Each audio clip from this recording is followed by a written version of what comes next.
Arak'izay moa dia ekipa maromaro ho an'ny sokajy rehetra no nandray anjara amin'ity fifaninanana ity ny alohan'ny fidinana kianjana ireo mpilalao ireo ary dia nisy ny filaran'ireo izay mandray anjara amin'izay ary dia tamin'izay ihany koa no nahafantarana sy nanazavana ny tanjona amin'ny fikarakarana ity grand tournoi de la ville d'Antananarivo ity.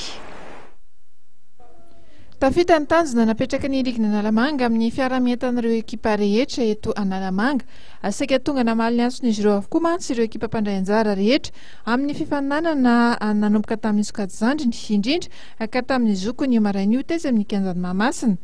Atao ihany koa ireo ekipa avy any amin'ny Fokotany izay nampiseho ny fahavonona indray anjara amin'ny hetsika karakarain'ny liga sy ny komina Antananarivo renivohitra ho an'ireo ankizy latsaky ny 17 sy 18 taona antsoina hoe grand tournoi de la ville d'Antananarivo sokajy zandriny. Ankoatr'izay dia nosokafana tamin'ny fomba ofisialy androany ihany koa ny tompilalaovana 13 sy 14 ho an'ny Alpha.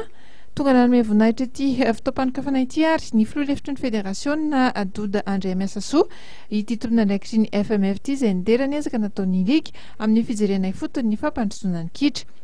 Toy ihany koa ny solotenan'ny filohan'ny delegasiona manokana Antananarivo izay nilaza ny fahavonona ny ariasa hatrany amin'ny Alpha amin'ny fanampiana ireo tanora.